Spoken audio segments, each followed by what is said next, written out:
سامعین، اسلام میڈیا کے plate form سے افطار ٹرانسمیشن کے ساتھ بندہ ناچیز حافظ ابو یحییٰ۔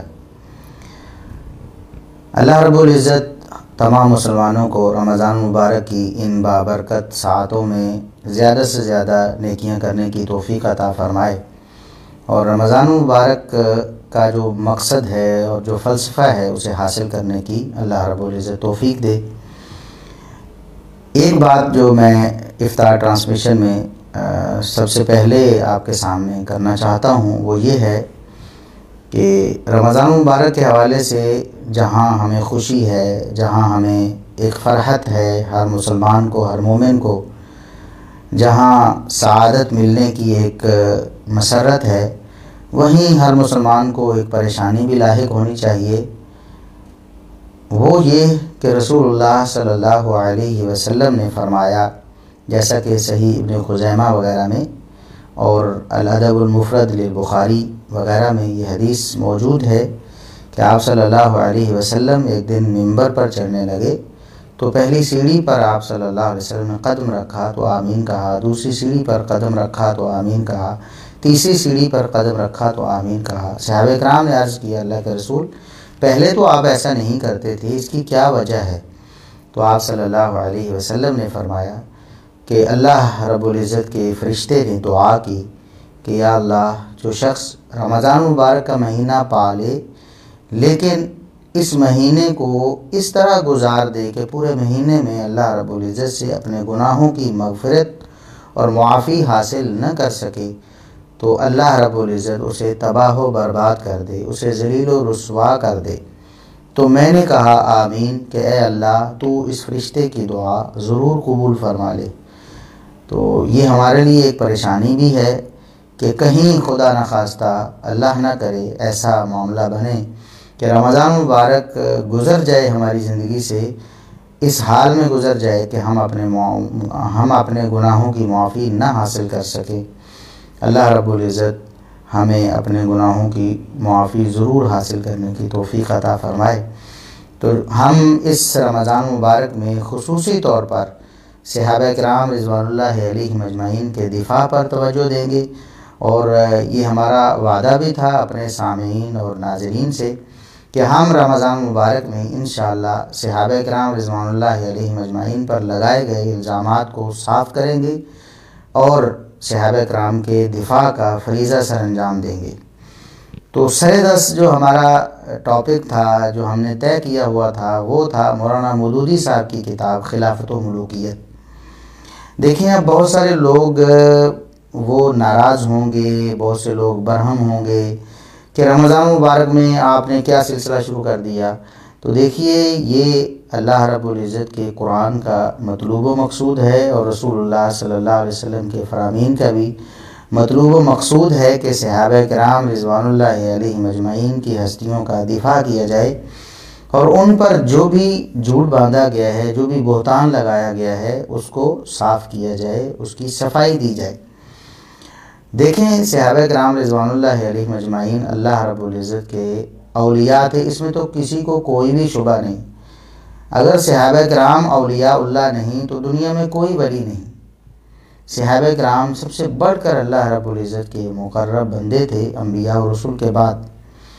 تو اللہ رب العزت فرماتا ہے حدیث قدسی میں، جیسا کہ صحیح البخاری میں ہے، من عادى لي وليا فقد آذنته بالحرب، جس نے میرے کسی ایک ولی سے دشمنی رکھی، اس سے بغض پالا، اس سے نفرت کی، میں اللہ نے اس کے خلاف اعلان جنگ کر دیا۔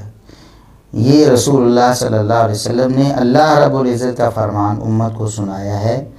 لہٰذا ان اولیاء اللہ کے خلاف اپنے دل کو میلا کر کے، ان کے بارے میں اپنی زبان کو گندا کر کے، یا ان کے بارے میں اپنے قلم کو بے احتیاط کر کے ایک مسلمان اللہ رب العزت کے غضب کو دعوت دیتا ہے۔ پچھلے دنوں میں آپ نے سوشل میڈیا پہ بھی دیکھا ہوگا، سنا ہوگا کہ ایک اینکر ہیں آفتاب اقبال صاحب، انہوں نے صحابہ کرام کے حوالے سے بہت ہی بدتمیزی والا جملہ سر انجام دیا۔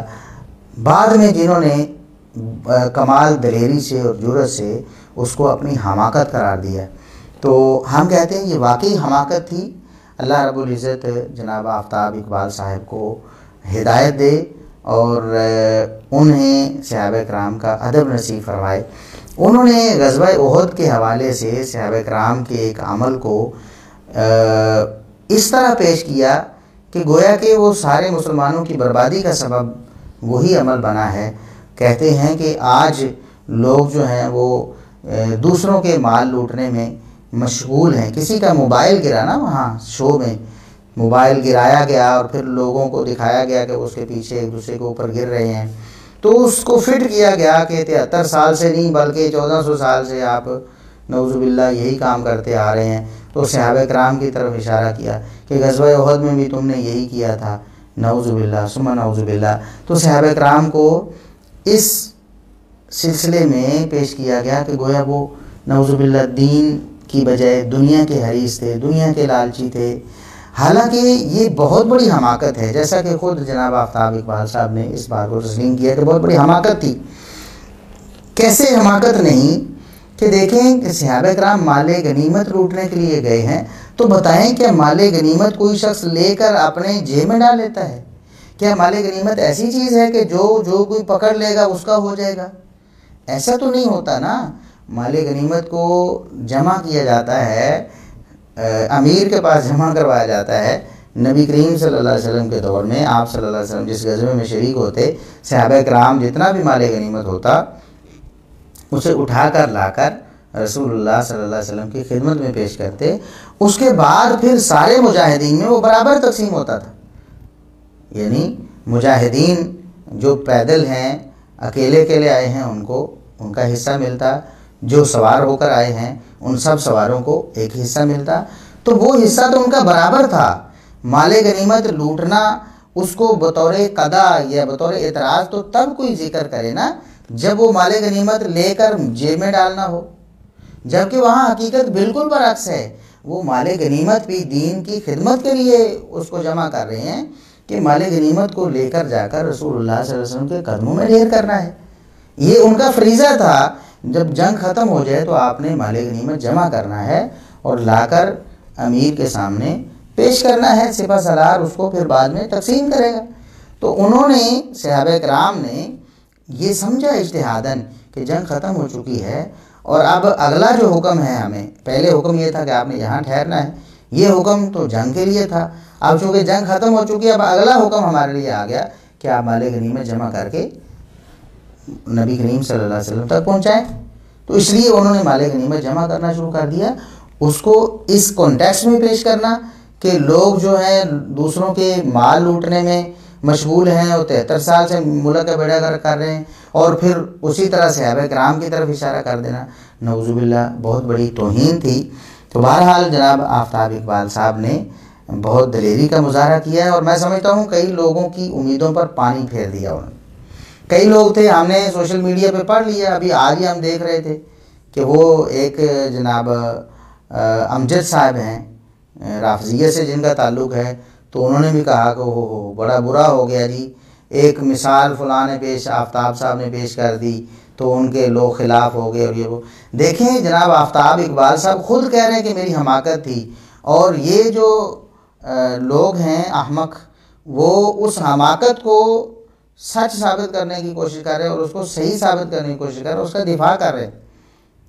کیسے ہیں؟ اور اسی طرح ایک اور صاحب ہیں، ہم انتظار کر رہے ہیں کہ ابھی اتوار آئے گی تو وہ اس پر کیا بولیں گے، کیونکہ ہر کرنٹ ایشو میں انہوں نے ٹانگ اڑانی ہوتی ہے، اور صحابہ کرام کے حوالے سے تو توہین اور تنقید کا کوئی موقع وہ اپنے ہاتھ سے نہیں جانے دیتے۔ تو ہم جناب انجینئر صاحب کا انتظار کر رہے ہیں کہ ابھی اتوار والے دن وہ کیا گل افشانی کرتے ہیں، حمایت کرتے ہیں جناب آفتاب صاحب کے اس جملے کی یا اس کا رد کرتے ہیں، خاموش رہتے ہیں تو پھر بھی یہ ان کی طرف سے ایک بہت بڑا بلنڈر ہوگا، لوگوں کو پتہ چل جائے گا کہ صحابہ کرام کے حوالے سے انہیں چاہیے تھا کہ وہ حمایت کرتے جناب آفتاب اقبال صاحب کی معذرت اور توبہ کی، اور اگر وہ بولتے ہیں تو کیا بولتے ہیں، یا تو صحابہ کرام کے حق میں بولیں گے یا جناب آفتاب اقبال صاحب کی اس سٹیٹمنٹ کے حق میں بولیں گے جس سے وہ توبہ کر چکے ہیں۔ تو ہم انتظار کر رہے ہیں کہ جناب انجینئر صاحب کیا کہتے ہیں۔ اللہ سے دعا ہے کہ اللہ رب العزت ہمیں صحابہ کرام کا ادب اور احترام کرنے کی توفیق عطا فرمائے۔ ہمارا کسی سے کوئی ایسا اختلاف نہیں جو ہماری ذاتی انا پر مشتمل ہو یا ہماری ذاتی عداوت کا شاخسانہ ہو۔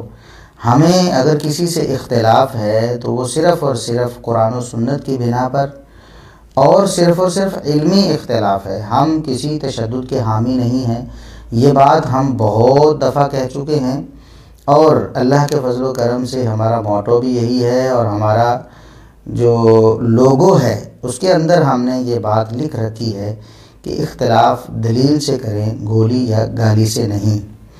تو لہٰذا ہم انشاءاللہ کسی بھی شخصیت کے بارے میں ذاتیات پہ نہیں اتریں گے اور نہ ہی ان کی کوئی انسلٹ کریں گے۔ ہاں، علمی اختلاف کرنا ہمارا حق ہے، اور جو باتیں غلط کی ہیں کسی نے ان پر اس کی علمی گرفت کرنا یہ کوئی بری بات نہیں ہے۔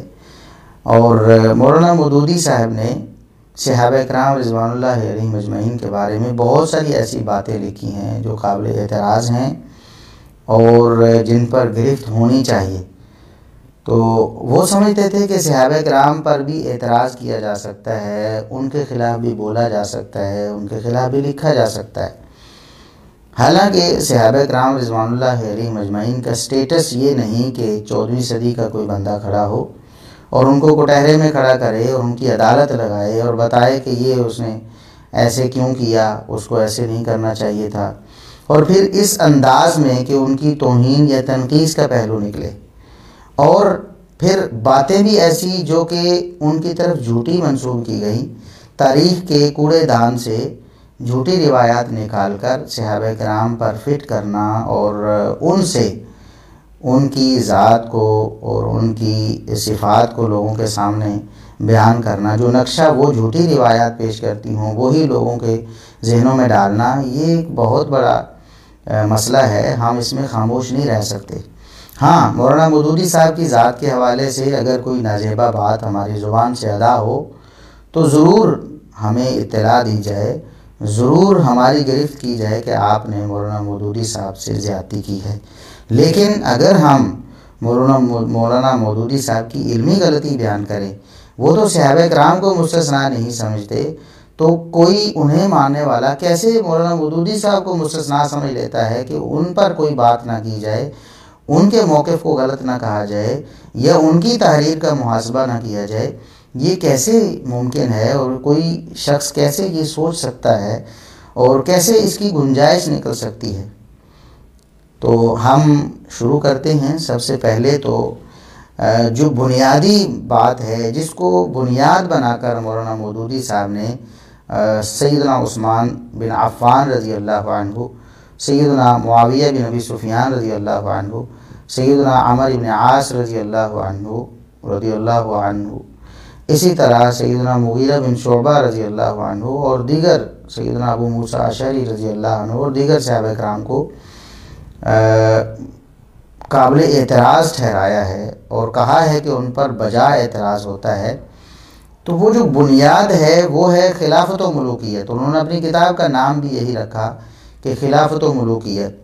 وہ دراصل بتانا یہ چاہتے ہیں کہ خلافت اور چیز ہے، ملوکیت اور چیز ہے۔ خلافت اچھی چیز ہے اور ملوکیت بری چیز ہے۔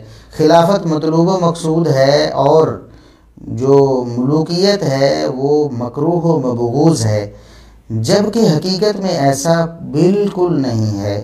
یہ مولانا مودودی صاحب نے یہ ایک امت میں ایک نیا رکھنا پیدا کیا اور ایک نئی چیز کی بنیاد رکھی جس کو ہم بدعت بھی کہہ سکتے ہیں۔ مولانا مودودی صاحب نے صحابہ کرام کی طرف اس لفظ کی نسبت کی ہے کہ فلاں نے یہ بدعت جاری کی، فلاں کے دور میں یہ بدعت جاری کر دی گئی۔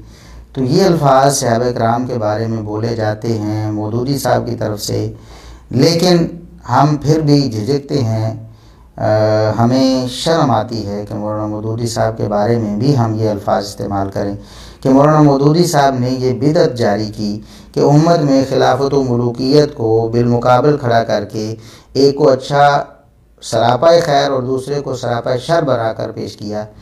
یہ ان کی بہت بڑی علمی خطا ہے، بہت بڑی ٹھوکر اور لغزش ہے۔ اگر وہ قرآن کریم کا مطالعہ کرتے اور نبی کریم صلی اللہ علیہ وسلم کی احادیث کا مطالعہ کرتے تو انہیں یہ بات سمجھ آ جاتی کہ نام میں کچھ بھی نہیں رکھا، نام خلافت کا ہو یا ملوکیت کا، اگر کام اچھا ہے، معاملات اچھے ہیں، کتاب و سنت کے مطابق چلتے ہیں تو خیر ہی خیر ہے، رحمت ہی رحمت ہے۔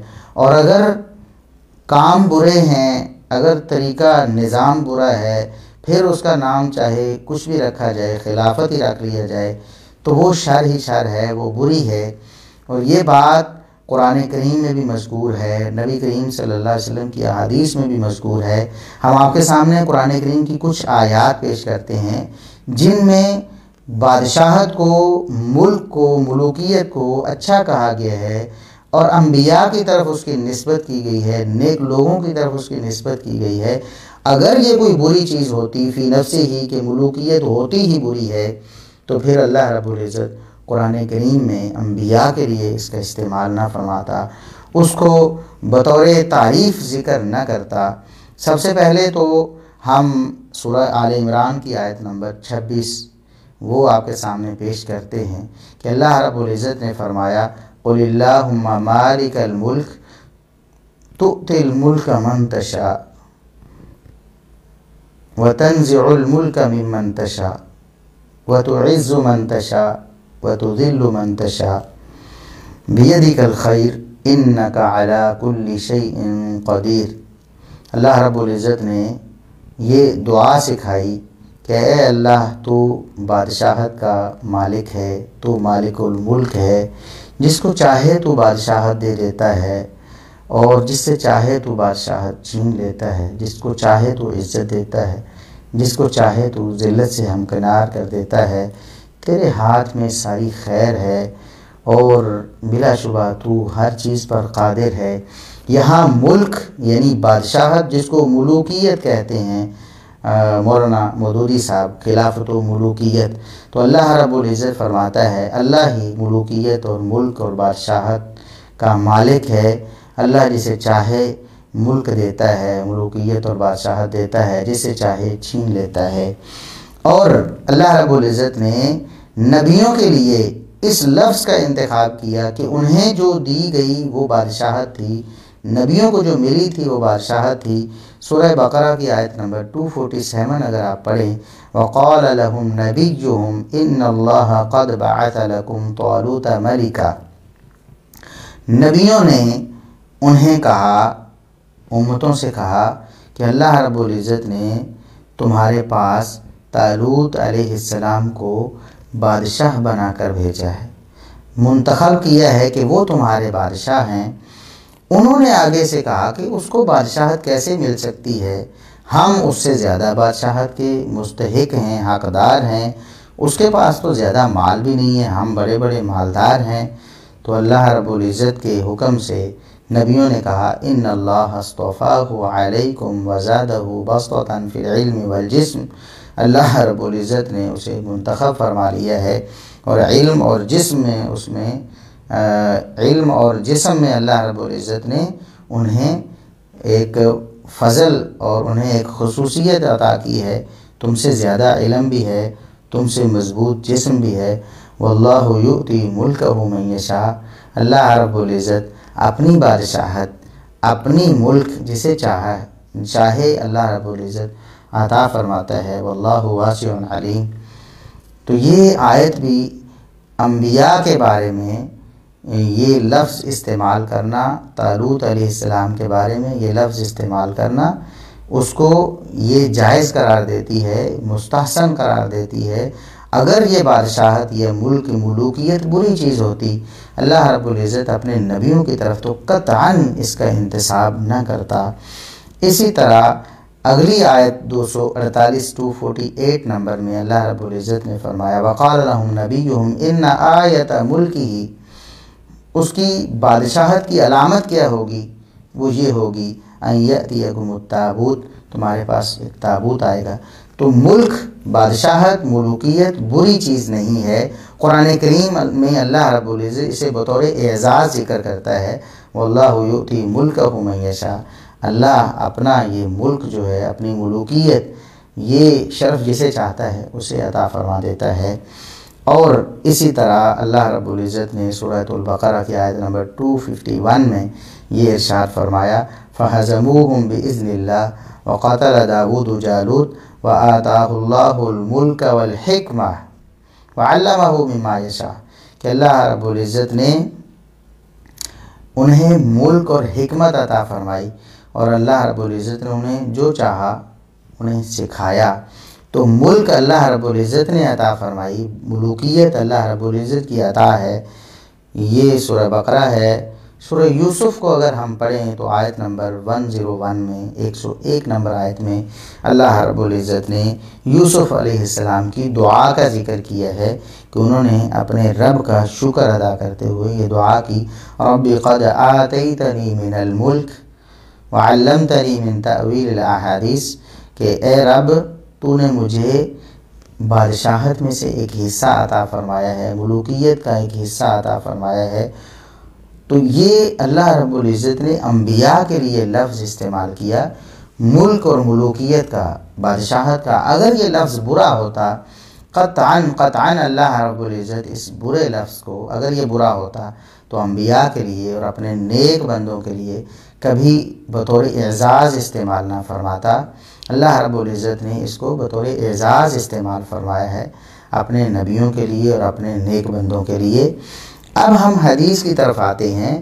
ہمارا جو دعویٰ تھا کہ ملک اور خلافت، ملوکیت اور خلافت میں کوئی فرق نہیں ہے، دونوں ایک دوسرے کے ہم معنی ہیں، دونوں ایک دوسرے کے معنی میں استعمال ہوتے رہتے ہیں، اور اگر بری ہے تو خلافت بھی بری ہو سکتی ہے، برا ہے تو خلیفہ جسے کہا جاتا ہے وہ بھی برا ہو سکتا ہے، اور اچھا ہے تو اگر وہ بادشاہ ہے تو وہ بھی اچھا ہو سکتا ہے، وہ ملوکیت کا حامل ہے اس کے لیے ملوکیت کا لفظ استعمال ہوتا ہے تب بھی اچھا ہو سکتا ہے۔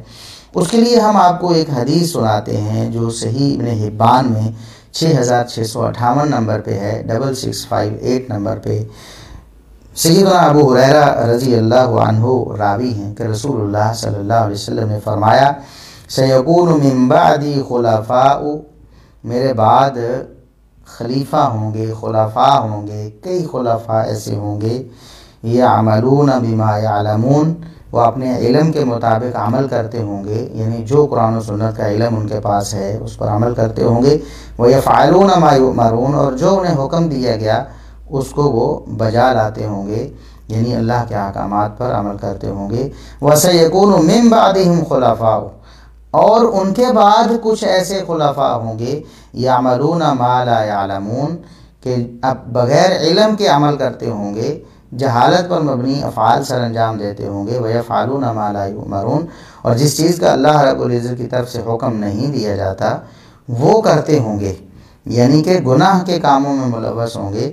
فَمَنْ أَنْكَرَ بَرِیئَ، جو خلفاء کے اس عمل پر اس کو برا سمجھے گا، اس پر نکیر کرے گا، اس سے بری ہو جائے گا۔ وَمَنْ أَمْسَكَ سَلِيمًا، اور جو ان کے ان برے احکامات سے دور رہے گا، رک جائے گا ان پر عمل کرنے سے، سلامت رہے گا۔ وَلَكِنْ مَنْ رَضِيَ وَتَابَعَ، لیکن ان خلفاء لفظ یاد رکھیں، خلفاء کی بات پہ جو راضی ہو گیا اور جو ان کے پیچھے چل گیا وہ ہلاک و برباد ہو جائے گا۔ یہ خلفاء کی بات ہو رہی ہے۔ ایک ہی حدیث میں نبی کریم صلی اللہ علیہ وسلم فرما رہے ہیں میرے بعد کچھ خلفاء اچھے ہوں گے اور کچھ خلفاء برے ہوں گے۔ تو خلافت ایسا لفظ نہیں ہے کہ آپ نے جس کے ماتھے پہ ٹانک دیا وہ اچھا ہی اچھا ہو گیا، اور جس سے آپ نے وہ لفظ چھین لیا وہ برا ہی برا ہو گیا، یا جس پر لفظ ملوکیت بول دیا گیا وہ برا ہو گیا۔ یہ بات قطعاً غلط ہے۔ یہی سب سے بڑی ٹھوکر ہے جو مولانا مودودی صاحب کو لگی ہے۔ یہ حدیث صحیح ابن حبان میں ہے، لیکن اس حدیث میں امام زہری رحمۃ اللہ علیہ سماع کی تصریح نہیں کر رہے ہیں۔ انہوں نے سماع کی تصریح ایک دوسری حدیث میں کی۔ یہی حدیث ہے، سیدنا ابو ہریرہ رضی اللہ عنہ ہی راوی ہیں۔ ایک دوسری سند ہے جو امالی ابی الحسین ابن بشران میں موجود ہے 14 نمبر پہ، اور اس میں امام زہری کہتے ہیں حدثنی ابو سلمہ قال حدثنی ابو ہریرہ قال قال رسول اللہ صلی اللہ علیہ وسلم، الفاظ یہی ہیں، یکون بعدی خلفاء، میرے بعد کچھ خلفاء ایسے ہوں گے جو اچھے کام کرتے ہوں گے، وسیکون بعدہم خلفاء، ان کے بعد پھر کچھ ایسے خلفاء ہوں گے جو برے کام کرتے ہوں گے۔ باقی ساری حدیث وہی ہے، مفہوم بھی وہی ہے، الفاظ بھی ملتے جلتے ہیں۔ تو کیا پتہ چلا کہ خلفاء اچھے بھی ہو سکتے ہیں، خلفاء برے بھی ہو سکتے ہیں۔ یہ حدیث اگر کوئی شخص سمجھ لے، اس کی بہت بڑی جہالت دور ہو جائے گی، بہت بڑی ٹھوکر سے وہ بچ جائے گا۔ اسی طرح ایک اور حدیث ہے جو مسند البزار میں ہے، مسند البزار میں 3829 نمبر پہ، اور راوی ہیں سیدنا سفینہ رضی اللہ عنہ۔ سیدنا سفینہ رضی اللہ عنہ کی ایک حدیث جس کو ہم آگے ڈسکس کرنے والے ہیں، اس کو پیش کر کے بعض لوگ بہت زیادہ اچھلتے ہیں اور صحابہ کرام رضوان اللہ علیہ مجمعین کے خلاف اسے دلیل بنانے کی کوشش کرتے ہیں، حالانکہ وہ دلیل بنتی نہیں ہے۔ اس کو ہم آگے ڈسکس کرنے والے ہیں، لیکن ابھی سیدنا سفینہ رضی اللہ عنہ ہی کی بیان کردہ حدیث ہے کہ ایک شخص نے رسول اللہ صلی اللہ علیہ وسلم سے عرض کیا، رأیت کأن میزانا دلی من السماء، میں نے خواب میں دیکھا کہ ایک ترازو جو ہے وہ آسمان سے نیچے لٹکایا گیا، فوزنت بأبی بکر فرجحت بأبی بکر، آپ کا وزن ابو بکر صدیق رضی اللہ عنہ سے کیا گیا تو آپ کا وزن ابو بکر صدیق رضی اللہ عنہ سے بھاری ہو گیا، آپ بھاری ہو گئے۔ پھر ثم وزن ابو بکر بعمر، پھر سیدنا ابو بکر رضی اللہ عنہ کا وزن سیدنا عمر رضی اللہ عنہ سے کیا گیا، فرجح ابو بکر بعمر، تو ابو بکر صدیق رضی اللہ عنہ کا وزن عمر فاروق رضی اللہ عنہ سے زیادہ ہو گیا، ثم وزن عمر بعثمان فرجح عمر بعثمان، پھر سیدنا عمر رضی اللہ عنہ کا وزن سیدنا عثمان رضی اللہ عنہ سے کیا گیا تو سیدنا عمر رضی اللہ عنہ بھاری ہوئے سیدنا عثمان رضی اللہ عنہ کے مقابلے میں، ثم رفع المیزان، پھر ترازو اٹھا لیا گیا۔ جب یہ خواب بیان کیا ایک شخص نے رسول اللہ صلی اللہ علیہ وسلم کے سامنے، تو آپ صلی اللہ علیہ وسلم نے اس کی تعبیر کی۔ کیا تعبیر کی؟ فرمایا خلافت نبوت، یہ نبوت والی خلافت ہے، یعنی ابو بکر، عمر، عثمان رضی اللہ عنہم یہ نبوت والی خلافت پر ہوں گے، انہیں نبوت والی خلافت ملے گی۔ ثم یؤتی اللہ الملک من یشاء، پھر اللہ رب العزت بادشاہت جسے چاہے عطا فرما دے گا۔ یہ ملک، ملوکیت، بادشاہت، یہ لفظ کس لیے استعمال ہوا اس حدیث میں؟ سیدنا علی بن ابی طالب رضی اللہ عنہ کے لیے، جو خلیفہ راشد ہیں مسلمانوں کے، چوتھے خلیفہ ہیں، لیکن رسول اللہ صلی اللہ علیہ وسلم کی زبانی ان کے لیے لفظ کیا استعمال ہوتا ہے؟ حدیث بالکل صحیح ہے، اور الفاظ رسول اللہ صلی اللہ علیہ وسلم کے یہ ہیں کہ اللہ رب العزت بادشاہت، ملوکیت جسے چاہتا ہے دے دیتا ہے۔ دیکھیں، خلافت کا لفظ ہے اور ملوکیت کا لفظ ہے، دونوں ہم معنی ہیں۔ اگر کوئی شخص اس حدیث سے یہ استدلال کرنے کی کوشش کرے کہ دیکھیں خلافت جو ہے، خلافت راشدہ، وہ سیدنا عثمان بن عفان رضی اللہ عنہ پہ ختم ہو گئی تھی، سیدنا علی رضی اللہ عنہ خلیفہ راشد نہیں تھے، نعوذ باللہ ثم نعوذ باللہ۔ ایسا بندہ نہ صرف جاہل ہے بلکہ گمراہ ہے، بلکہ اللہ کے رسول صلی اللہ علیہ وسلم کی احادیث کا بھی منکر ہے، کیونکہ سب احادیث کو ملا کر دیکھا جاتا ہے، یہاں ملک اور ملوکیت کا لفظ خلافت ہی کے لیے استعمال ہوا ہے۔ ان دونوں الفاظ میں کوئی تصادم اور کوئی تضاد نہیں ہے، ورنہ رسول اللہ صلی اللہ علیہ وسلم پہلے تینوں کے لیے خلافت اور پھر اگلے چوتھے سیدنا علی رضی اللہ عنہ کے لیے ملوکیت کا لفظ کبھی نہ بولتے۔ کوئی اس لفظ میں حرج نہیں ہے۔ پتہ نہیں کیسے کسی شخص کے ذہن میں یہ بات آ گئی، قرآن و سنت کا مطالعہ کیے بغیر ہی اس نے یہ ایک مقدمہ کھڑا کر لیا کہ خلافت اچھی اور ملوکیت بری ہوتی ہے۔ ایسا قطعاً نہیں ہے۔ آپ کے سامنے قرآن و سنت کے دلائل سے یہ بات ثابت کر دی گئی ہے کہ خلافت اور ملوکیت میں کوئی فرق نہیں. خلافت بولیں ملوکیت بولیں ایک ہی چیز ہے. اگر اچھی ہے تو خلافت بھی اچھی ہے، ملوکیت بھی اچھی ہے. دیکھیں خلافت بھی اچھی ہے، ملوکیت بھی اچھی ہے. سیدنا علی رضی اللہ عنہ کی ملوکیت کا ذکر آیا تو ہم کہتے ہیں وہ خلافت ہی ہے، اچھی ہی اچھی ہے، اس میں خیر ہی خیر ہے، کوئی شر نہیں. اور اگر ملوکیت ہے اچھی ہے تو اچھی اچھی ہے، اور بری ہے تو خلافت ہو تو خلفاء کو بھی برا کہا گیا، وہ برے کام کرتے ہوں. لیکن اگر ملوکیت اچھی ہے تو رسول اللہ صلی اللہ علیہ وسلم کی احادیث جو ہم آگے پیش کرنے والے ہیں ان میں ملوکیت کو بھی رحمت کہا گیا، ملوکیت کو بھی اچھا کہا گیا، اور قرآن کریم میں انبیاء کے لیے بطور اعزاز ملوکیت کا لفظ استعمال کیا گیا. یہ بات بالکل واضح ہو گئی ہے الحمدللہ.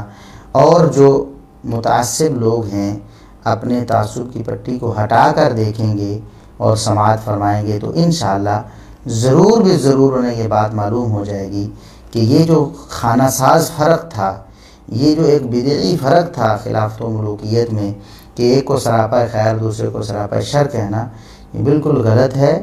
اس میں کوئی حقیقت نہیں اور کوئی صداقت نہیں. اب ہم آگے آ جاتے ہیں کہ مولانا مودودی صاحب اور دیگر لوگ یہ دعویٰ کرتے ہیں کہ 30 سال بعد خلافت کا ادارہ ختم ہو گیا تھا. خلافت تو صرف 30 سال تھی، اس کے بعد خلافت ختم ہو گئی. تو یہ دعویٰ بھی بالکل غلط ہے، اور رسول اللہ صلی اللہ علیہ وسلم کی احادیث بلکہ قرآن کریم کی آیات سے بھی یا تو ناواقفیت کا نتیجہ ہے یا پھر انہیں جان بوجھ کر نظر انداز کرنے کا نتیجہ ہے. کیونکہ اللہ رب العزت نے قرآن کریم میں ارشاد فرمایا، سورۃ النور میں آیہ نمبر 55 ہے، 55 نمبر ہے. اللہ رب العزت فرماتا ہے وعد اللہ الذین آمنوا منکم وعملوا الصالحات لیستخلفنہم فی الارض کما استخلف الذین من قبلہم. اللہ رب العزت فرماتا ہے کہ اللہ نے تم میں سے ایمان والوں کو اور نیک اعمال کرنے والوں کو یہ وعدہ دیا ہے کہ ضرور بھی ضرور انہیں زمین میں خلافت عطا کرے گا جس طرح کہ ان سے پہلے لوگوں کو خلافت عطا کی تھی. اب دیکھیں یا تو یہ دعویٰ کر لیا جائے کہ 30 سال بعد ایمان اور عمل صالح ختم ہو گیا تھا دنیا سے، کوئی بھی مومن اور صالح شخص دنیا میں نہیں رہا تھا، پھر تو یہ دعویٰ کیا جا سکتا ہے کہ 30 سال بعد خلافت سرے سے ختم ہی ہو گئی تھی. ورنہ کیسے یہ دعویٰ کیا جا سکتا ہے؟ ایمان بھی اور عمل صالح بھی قیامت تک موجود رہنا ہے. جب ایمان اور عمل صالح ختم ہو جائے گا تو قیامت قائم ہو جائے گی. تو لہٰذا اس آیت سے بھی پتہ چلتا ہے کہ خلافت 30 سال میں ختم نہیں ہوئی، اور نبی کریم صلی اللہ علیہ وسلم کی احادیث بھی اس بات پر وضاحت کے ساتھ دلالت کرتی ہیں. جیسا کہ صحیح البخاری میں 3455 نمبر 3455 نمبر حدیث ہے. سیدنا ابو ہریرہ رضی اللہ عنہ بیان کرتے ہیں کہ رسول اللہ صلی اللہ علیہ وسلم نے فرمایا کانت بنو اسرائیل تسوسهم الانبیاء. بنی اسرائیل کی سیاست جو ہے وہ انبیاء کے ہاتھ میں تھی، یعنی ان کا اقتدار انبیاء کے ہاتھ میں تھا. کلما ہلک نبی خلفہ نبی، جب ہی کوئی نبی دنیا سے جاتا دوسرا نبی اس کے پیچھے اللہ رب العزت کی طرف سے آ جاتا تھا. اور وَإِنَّهُ لَا نَبِيَّ بَعْدِي، لیکن میرے بعد کوئی نبی نہیں. اچھا پہلے نبیوں کے بعد نبی آ جاتے تھے، میرے بعد کوئی نبی نہیں تو پھر میرے بعد کون آئے گا؟ وَسَيَكُونُ خُلَفَاء، میرے بعد خلفاء ہوں گے، فَيَكْثُرُونَ، اور بہت زیادہ ہوں گے. میرے بعد خلفاء ہوں گے اور بہت زیادہ ہوں گے. دیکھیں کتنی وضاحت کے ساتھ نبی کریم صلی اللہ علیہ وسلم نے فرمایا کہ میرے بعد بہت زیادہ خلفاء ہوں گے. اب ایک شخص کہتا ہے نہیں 4 کے بعد تو خلافت ختم ہوگی، اس کے بعد کوئی خلیفہ نہیں آیا. کتنی بڑی بات کر دی اس نے. رسول اللہ صلی اللہ علیہ وسلم کی واضح حدیث کے خلاف اس نے اپنا ایک قول بنا لیا، ایک موقف بنا لیا. اسے یہ موقف چھوڑ دینا چاہیے. اور پھر رسول اللہ صلی اللہ علیہ وسلم نے فرمایا، جیسے کہ صحیح مسلم کی حدیث ہے 1821 نمبر ہے، سیدنا جابر بن سمرہ رضی اللہ عنہ بیان کرتے ہیں کہ رسول اللہ صلی اللہ علیہ وسلم نے فرمایا لا یزال الاسلام عزیزا الی 12 خلیفہ، 12 خلفاء تک اسلام ہمیشہ غالب رہے گا، اسلام مغلوب نہیں ہوگا حتیٰ کہ 12 خلفاء کا دور گزر جائے گا۔ اس کے بعد اسلام کو زوال لاحق ہوگا، مسلمانوں کو زوال لاحق ہوگا۔ اس سے پہلے اسلام غالب ہی رہے گا، اسلام کا مورال اوپر سے اوپر ہی چلا جائے گا۔ ہاں 12 خلفاء کے بعد پھر اسلام تھوڑا مغلوب ہونا شروع ہوگا، مسلمانوں میں سستی اور کوتاہی پہلے کی نسبت زیادہ آنی شروع ہو جائے گی۔ اب یہ رسول اللہ صلی اللہ علیہ وسلم کا فرمان صحیح مسلم میں ہے۔ آپ صلی اللہ علیہ وسلم نے ساتھ میں یہ بھی فرمایا کلہم من قریش، سارے کے سارے یہ خلفاء جو ہیں، یہ جو 12 خلفاء ہیں جن کے دور میں اسلام غالب رہنا ہے، یہ 12 کے 12 قریش میں سے ہیں، یہ قریشی ہوں گے۔ قریش کے علاوہ خلیفہ نہیں ہوگا، خلافت قریش میں ہوگی۔ اب جو 30 سال کی رٹ لگاتے ہیں کہ 30 سال بعد خلافت ختم ہوگی، وہ دلیل بناتے ہیں سیدنا سفینہ رضی اللہ عنہ کی ایک حدیث کو جو کہ جامع ترمذی وغیرہ میں ہے، جس میں الفاظ یہ ہیں کہ الخلافۃ بعدی 30 سنہ، کہ میرے بعد خلافت 30 سال ہوگی۔ حالانکہ اس حدیث میں آپ صلی اللہ علیہ وسلم نے یہ نہیں فرمایا کہ 30 سال بعد خلافت سرے سے ختم ہو جائے گی یا خلافت کا ادارہ ہی ختم ہو جائے گا۔ آپ صلی اللہ علیہ وسلم نے خلافت کا ایک دور بیان کیا ہے، کیونکہ حدیث کو سمجھنے کے لیے دیگر سارا ذخیرہ حدیث سامنے رکھنا ہوتا ہے، آیت کو سمجھنے کے لیے دیگر آیات سامنے رکھنا ہوتی ہیں، ورنہ انسان گمراہی میں پڑ جاتا ہے۔ یہ بھی رسول اللہ صلی اللہ علیہ وسلم کا فرمان ہے، اور جو فرامین میں نے سنائے ہیں، جو قرآن کی آیت میں نے بھی سنائی ہے، وہ بھی برحق ہے، وہ بھی اللہ کی وحی ہے، کسی میں بھی شبہ نہیں ہو سکتا۔ اگرچہ یہ جو جامع ترمذی والی روایت ہے جس میں 30 سال خلافت کا ذکر ہے، بعض اہل علم نے اس پر کلام کیا ہے، لیکن راجح بات یہ ہے، ہم نے جس بات کو تحقیق کے بعد ثابت کیا ہے اور جس پر ہم نے الحمدللہ مفصل مضمون بھی لکھا ہے، وہ یہ ہے کہ خلافت 30 سال بعد والی روایت جو ہے وہ سندن کم از کم حسن ہے، اور اس کا مطلب غلط لیا جاتا ہے۔ ہم اس کا صحیح مطلب آپ کو قرآن و سنت کی روشنی میں بتا رہے ہیں کہ اس کا مطلب یہ ہے کہ خلافت کا پہلا دور جو ہے وہ 30 سال ہوگا۔ اگر اس سے یہ مراد لیا جائے کہ خلافت سرے سے ختم ہو جائے گی، تو پھر آپ صلی اللہ علیہ وسلم خود ہی تو فرما رہے ہیں کہ 12 خلفاء کے دور میں تو اسلام غالب رہے گا، اور اسی طرح آپ صلی اللہ علیہ وسلم ہی تو فرما رہے ہیں کہ میرے بعد بہت زیادہ خلفاء ہوں گے۔ اگر خلافت ختم ہو جانی تھی 30 سال بعد، تو پھر آپ صلی اللہ علیہ وسلم کے ان فرامین کا کیا مطلب ہوگا، آخر ان سے کیا سمجھا جائے گا؟ اس لیے ہم دعوت فکر دیتے ہیں اپنے بھائیوں کو جو بھٹکے ہوئے ہیں اور اس حوالے سے راہ حق سے ہٹ گئے ہیں، منحرف ہو گئے ہیں، کہ وہ واپس آ جائیں، قرآن و سنت کی نصوص کی روشنی میں اپنا عقیدہ اور منہج بنائیں، اسی میں خیر ہے۔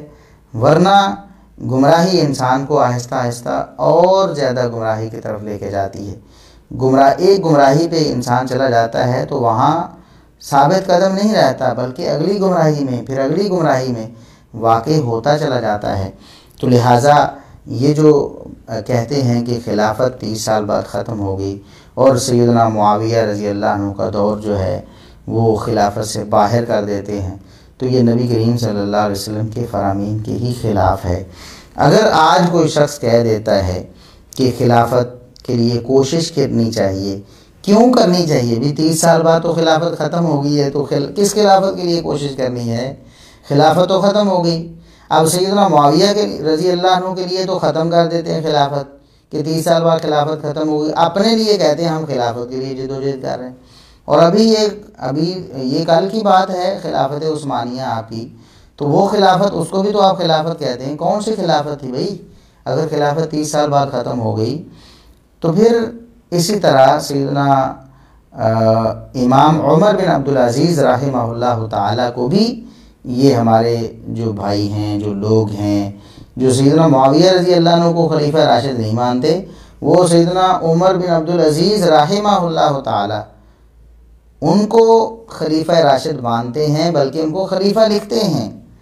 مولانا مودودی صاحب نے بھی لکھا ہے، انہوں نے لکھا کہ بنو امیہ کی حکومت کے پورے 92 سالہ دور میں حضرت عمر بن عبدالعزیز کی خلافت کے 2.5 سال تاریکی میں روشنی کی حیثیت رکھتے ہیں۔ اس کا مطلب ہے کہ 30 سال بعد بھی خلافت ہے، اور خود مودودی صاحب نے اس خلافت کو ثابت کیا ہے۔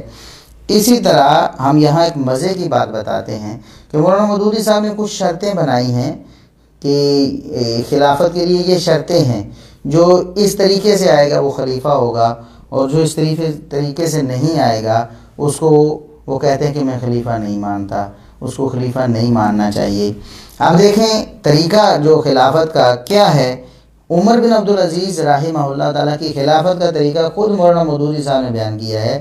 کہتے ہیں کہ 99 ہجری میں جب سلیمان بن عبد الملک کی خفیہ وصیت پر وہ خلیفہ بنائے گئے، کیا کہہ رہے ہیں کہ ایک بادشاہ نے فوت ہوتے ہوئے خفیہ وصیت کی کہ میرے بعد اس کو خلیفہ بنایا جائے، تو وہ خلیفہ بن گئے۔ ایک خفیہ وصیت کے نتیجے میں بھی کوئی انسان خلافت پر جو ہے وہ بیٹھ سکتا ہے، خلیفہ بن سکتا ہے۔ تو یہ جو شرطیں اس طرح کی بنائی ہوئی ہیں مولانا مودودی صاحب کے منہج کے مطابق، تو انہیں بھی خلیفہ نہیں ہونا چاہیے۔ بھلا جس کی خلافت کے بارے میں خفیہ وصیت کی گئی ہو تو وہ مولانا مودودی صاحب کے پیمانے کے مطابق کیا وہ خلیفہ راشد ہو سکتا ہے؟ کیسے اس کو خلیفہ راشد کہا؟ اور ہمارا جو یہاں سوال تھا کہ 30 سال بعد جو خلافت ختم ہو گئی تو پھر عمر بن عبدالعزیز رحمۃ اللہ علیہ کیسے خلیفہ راشد بن گئے؟ تو اس کا مطلب یہ ہے کہ 30 سال میں خلافت ختم نہیں ہوئی، بلکہ خلافت کا پہلا دور ختم ہوا ہے، جیسا کہ رسول اللہ صلی اللہ علیہ وسلم نے اشارہ فرمایا۔ مسند البزار کی حدیث جو 3829 نمبر میں نے آپ کو سنائی ہے کہ آپ صلی اللہ علیہ وسلم نے سیدنا علی رضی اللہ عنہ کی خلافت کو بھی ملوکیت قرار دیا، حالانکہ آپ رضی اللہ عنہ خلیفہ ہی تھے، سارے مسلمانوں کے نزدیک بال اتفاق خلیفہ راشد تھے۔ پھر آپ صلی اللہ علیہ وسلم نے ان کو ملک کہا اور ان کی ملوکیت کی طرف بات کی کہ ثم یؤتی اللہ الملک من یشاء۔ تو اس سے بات بڑی واضح ہو جاتی ہے کہ خلافت کا پہلا دور اور پھر خلافت کا دوسرا دور، اس کو ملوکیت کہہ لیں تب بھی خلافت ہی ہے۔ علماء نے کتابیں لکھی ہیں، تاریخ الخلفاء علامہ سیوطی رحمۃ اللہ علیہ نے لکھی ہے، تو دیکھیں اس میں کیا انہوں نے صرف 4 کو ذکر کر کے یا 5 کو ذکر کر کے بات ختم کر دی۔ پوری کتاب میں جو خلفاء کا ذکر کیا ہے تو کیا 4-5 کے بعد یا 30 سال کے بعد انہوں نے خلافت کے اہل کسی کو نہیں مانا یا کسی کو خلیفہ نہیں مانا؟ یقیناً مانا ہے۔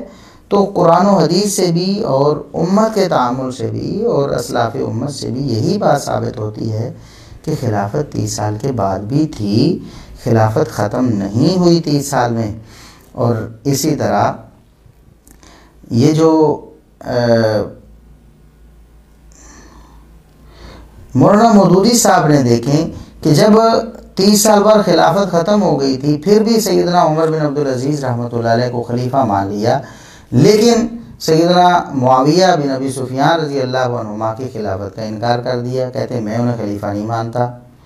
بھئی دیکھیں ملوکیت کا اگر آپ لفظ کو لیتے ہیں کہ حدیث میں ملوکیت کا لفظ آیا ہے تو وہ تو سیدنا علی رضی اللہ عنہ کے لیے بھی آیا ہے، تو کیا آپ نعوذ باللہ ان کی خلافت کا بھی انکار کر دیں گے؟ قطعاً نہیں کریں گے۔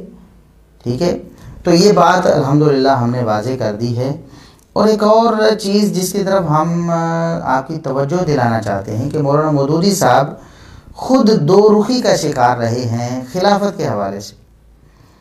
ایک طرف تو خلافت کو سراپا خیر قرار دیتے ہیں کہ خلافت تو خیر ہی خیر تھی اور اس کی تعریفیں کرتے ہیں، اس کو مطلوب و مقصود کہتے ہیں، جبکہ دوسری طرف یہی مولانا مودودی صاحب خلافت میں کیڑے نکالتے ہیں، خلافت کے کاموں کو برا کہتے ہیں، خلافت کی پالیسیوں پر اعتراض کرتے ہیں۔ میں آپ کو ان کی 2-3 عبارتیں پڑھ کر سناتا ہوں۔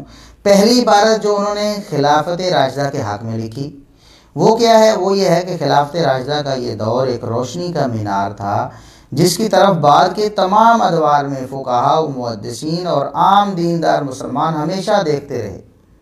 کہتے ہیں کہ خلافت کے دور کو مسلمان بڑی قدر کی نگاہ سے دیکھتے رہے اور اس کی طرف رہنمائی کے لیے رجوع کرتے رہے، اور اسی کو اسلام کے مذہبی، سیاسی، اخلاقی اور اجتماعی نظام کے معاملہ میں معیار سمجھتے رہے۔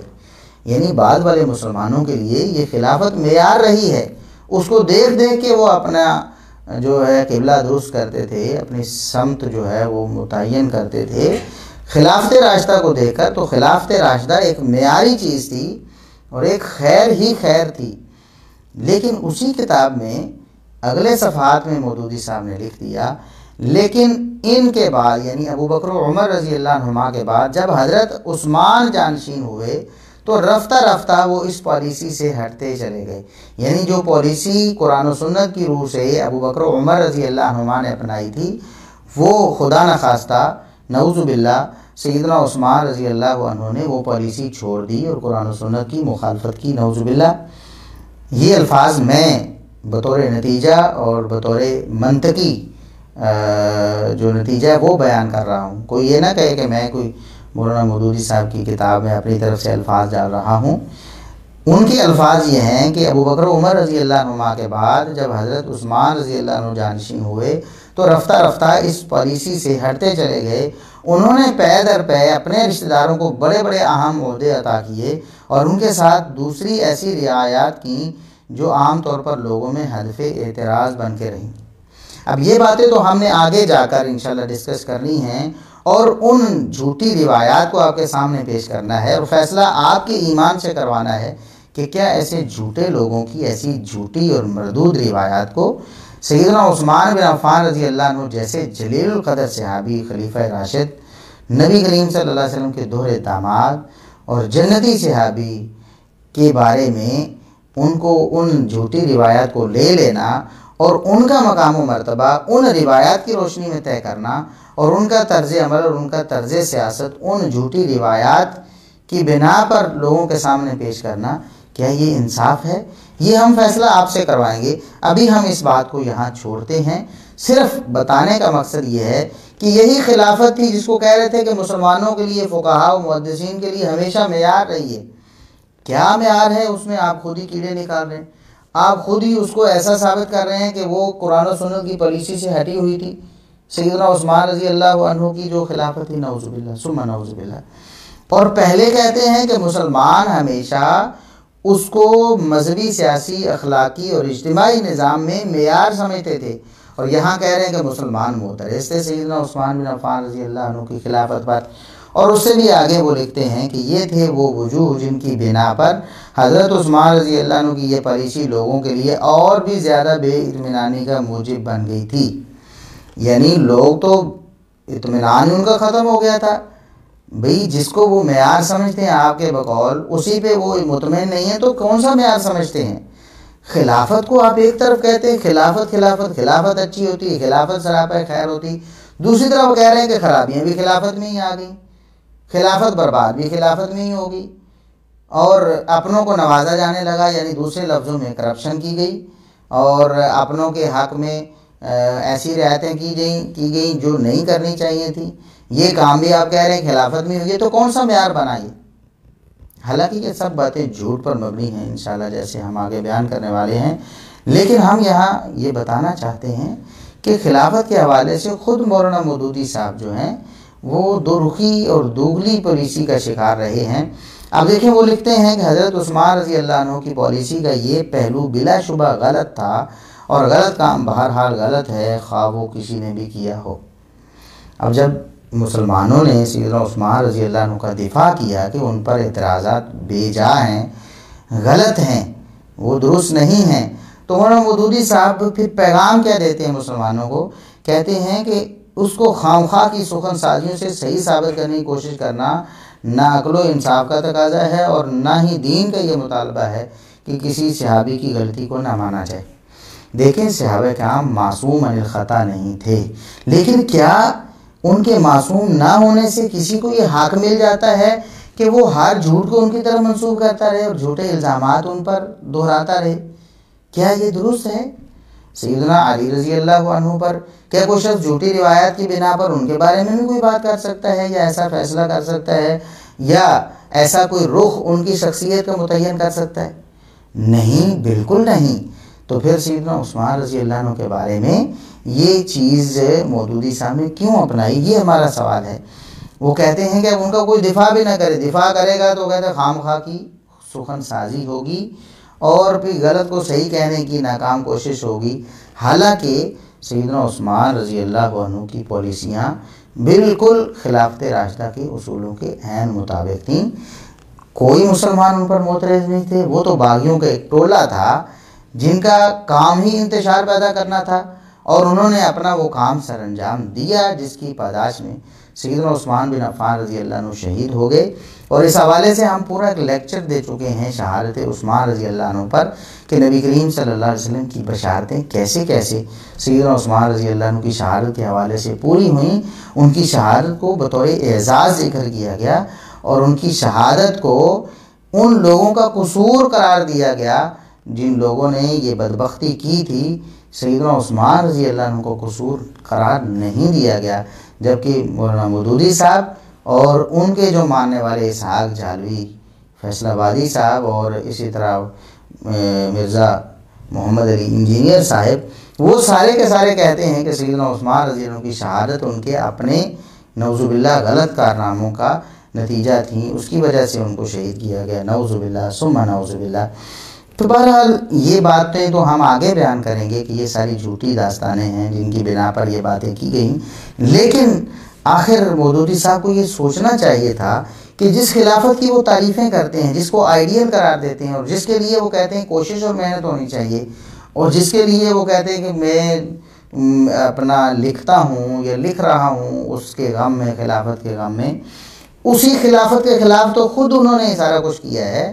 یعنی یہ تو ایک نادان دوست والی بات ہوئی نا، کہ خود ہی نقصان کر رہے ہیں، خلافت کی تعریفیں بھی کر رہے ہیں، اور خود ہی خلافت کے بارے میں ایسا تاثر دے رہے ہیں کہ لوگوں کے ذہنوں میں جائے کہ یہ خلافت ہوتی بھلا جس میں اپنوں کو نوازا جائے، یہ کرپشن جو ہے اخلاقی کرپشن اس میں کی جائے، اور جس میں لوگ مطمئن نہ ہوں، لوگوں میں اضطراب اور بے چینی ہو پالیسیوں کے حوالے سے، اور جس میں ابو بکر و عمر رضی اللہ عنہما کی پالیسیوں کو چھوڑ دیا گیا ہو اور ترک کر دیا گیا ہو، تو وہ بلا معیاری ہوتی ہے اور اچھی ہوتی ہے۔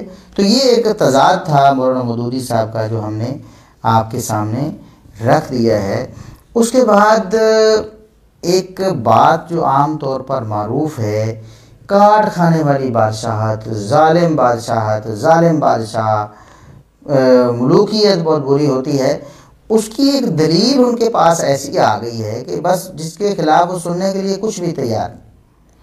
حالانکہ اس دلیل کو سمجھنے میں انہیں بہت بڑی غلطی لگی ہے۔ دراصل اس دلیل کے بھی خلاف انہوں نے موقع بنایا ہوا ہے۔ اب وہ ایک حدیث ہے جس میں نبی کریم صلی اللہ علیہ وسلم فرماتے ہیں، یہ مسند احمد وغیرہ میں اور طبرانی وغیرہ میں حدیث ہے کہ نبی کریم صلی اللہ علیہ وسلم نے فرمایا کہ نبوت والا جو زمانہ ہے یہ رحمت والا زمانہ ہے، اس کے بعد خلافت کا زمانہ ہوگا، پھر کاٹ کھانے والی بادشاہت ہوگی، ظالم بادشاہت ہوگی اس کے بعد۔ اب آپ صلی اللہ علیہ وسلم کی یہ حدیث باقی ساری حدیثوں سے کاٹ کر جب دیکھی گئی تو لوگوں کو یہ بات سمجھ آئی، شیطان نے ان کو یہ وسوسہ ڈالا کہ نبی کریم صلی اللہ علیہ وسلم کے بعد 4 خلفائے راشدین ہیں یا 5 خلفائے راشدین ہیں، اور اس کے بعد پھر سیدنا معاویہ رضی اللہ عنہ کا جو اقتدار تھا، ان کی جو حکومت تھی، وہ تو نعوذ باللہ کاٹ کھانے والی ملوکیت اور بادشاہ تھی۔ بالکل غلط ہے، بالکل غلط ہے، اور یہ شیطان کا وسوسہ ہے۔ میں ابھی آپ کے سامنے دوسری حدیث رکھتا ہوں، بالکل یہی حدیث۔ یہ حدیث سیدنا حذیفہ بن یمان رضی اللہ عنہ سے نقل کی جاتی ہے کہ انہوں نے رسول اللہ صلی اللہ علیہ وسلم کا یہ فرمان بیان کیا۔ اب یہی حدیث المعجم الاوسط لطبرانی میں جب آتی ہے 6581 نمبر میں، تو اس میں الفاظ یہ آتے ہیں، انکم فی نبوۃ ورحمۃ وستکون خلافۃ ورحمۃ ثم یکون کذا و کذا۔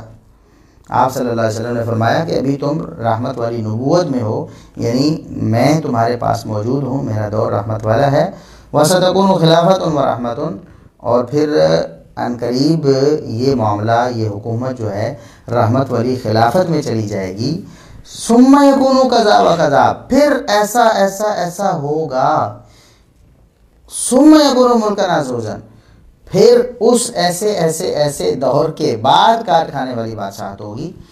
یہ کتنی واضح حدیث ہے، آپ صلی اللہ علیہ وسلم کا فرمان، سند اس کی بھی صحیح ہے۔ آپ صلی اللہ علیہ وسلم نے فرمایا کہ رحمت والی نبوت کے بعد رحمت والی خلافت ہے، پھر ایسا ہونے والا ہے، ایک دور آپ صلی اللہ علیہ وسلم نے بیان فرمایا کہ گزرے گا، ثم یکون ملکا عزوزا، پھر اس کے بعد کہیں جا کر کاٹ کھانے والی بادشاہت ہوگی۔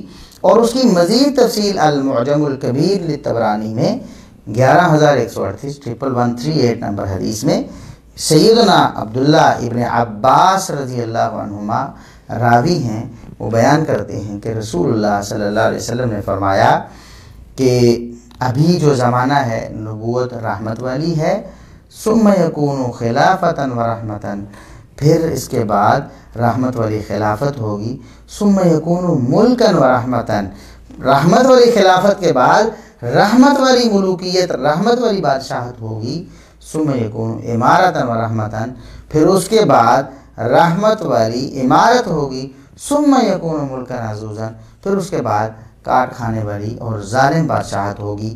کتنی واضح بات ہے کہ رسول اللہ صلی اللہ علیہ وسلم خود بتا رہے ہیں کہ رحمت والی نبوت کے بعد، رحمت والی خلافت کے بعد رحمت والی ملوکیت ہوگی، رحمت والی امارت ہوگی، لیکن مولانا مودودی صاحب ماننے کے لیے تیار نہیں۔ وہ کہتے ہیں 30 سال بعد خلافت تو ختم ہو گئی تھی، بس فوراً ظالم بادشاہت شروع ہو گئی، جبکہ رسول اللہ صلی اللہ علیہ وسلم نے جو ترتیب بیان فرمائی ہے وہ یہ ہے کہ رحمت والی نبوت، پھر رحمت والی خلافت، پھر رحمت والی بادشاہت، پھر رحمت والی امارت، پھر ظلم والی بادشاہت۔ تو سیدنا معاویہ رضی اللہ عنہ کا جو دور ہے، اس کو کہنا کہ خلافت کو ملوکیت سے بدل دیا گیا اور نظام حکومت برباد ہو گیا، ختم ہو گیا، برا ہو گیا، قرآن و سنت کے اصولوں کو پس پش ڈال دیا گیا، ظلم و جور کی بادشاہت آ گئی، عدل و انصاف کا خاتمہ ہو گیا، نعوذ باللہ ثم نعوذ باللہ، ان ساری باتوں کا ہم آگے انشاءاللہ پوری تفصیل سے جائزہ لینے والے ہیں۔ لیکن یہ ساری باتیں جھوٹے پروپیگنڈے پہ مبنی ہیں۔ قطعاً رسول اللہ صلی اللہ علیہ وسلم نے سیدنا معاویہ رضی اللہ عنہ کے دور کو ظلم والا قرار نہیں دیا۔ واضح باتیں سن کر بھی اگر کوئی شخص اتنے دلائل دیکھ کر بھی نہیں مانتا ہے تو ہم اللہ سے اس کے لیے دعا ہی کر سکتے ہیں۔ اور جاتے جاتے ہم آج کی افطار ٹرانسمیشن کو ختم کرتے کرتے آپ سے یہ گزارش کریں گے کہ اگر آپ ہمیں فیس بک پہ سن رہے ہیں لائیو تو ہمارا فیس بک پیج ضرور لائک کریں، اور اگر آپ ہماری اس بات کو یوٹیوب پہ سن رہے ہیں تو آپ ہمارے یوٹیوب چینل کو ضرور سبسکرائب کریں، ہمارے چینل کی ویڈیوز کو لائک کریں، شیئر کریں، لوگوں تک پہنچائیں۔ انشاءاللہ ایک شخص بھی آپ کی محنت کی وجہ سے راہ حق پر آ گیا تو آپ کے لیے بہت بڑی خیر ہے، بہت بڑی کامیابی ہے۔ تو خود بھی ہمارے فیس بک پیج کو لائک کریں اور اسے شیئر کریں دوسروں تک، اور خود بھی ہمارے یوٹیوب چینلز کو سبسکرائب کریں اور انہیں لائک کریں اور انہیں آگے شیئر کریں، تاکہ قرآن و سنت کا یہ جو پیغام، حق کا یہ جو پیغام، صحابہ کرام کی ناموس کا یہ جو پیغام ہے زیادہ سے زیادہ لوگوں تک پہنچے۔ آج ہم اسی پہ اکتفا کرتے ہیں، چونکہ افطار ٹرانسمیشن میں ٹائم لیمیٹڈ ہوتا ہے، افطاری کا وقت آگے قریب ہونے والا ہوتا ہے، اس لیے ہم اسے مختصر رکھنے کی کوشش کیا کریں گے۔ آپ ہمارے ساتھ آئے ہیں تو اللہ رب العزت آپ کو جزائے خیر عطا فرمائے، اور ہم نے جو کوشش اور محنت اس حوالے سے کی ہے اللہ رب العزت اسے قبول فرمائے۔ انشاءاللہ ملتے ہیں اگلی افطار ٹرانسمیشن میں۔ اپنے میزبان حافظ ابو یحییٰ نورپوری کو اجازت دیجیے۔ اللہ حافظ۔ السلام علیکم ورحمۃ اللہ وبرکاتہ۔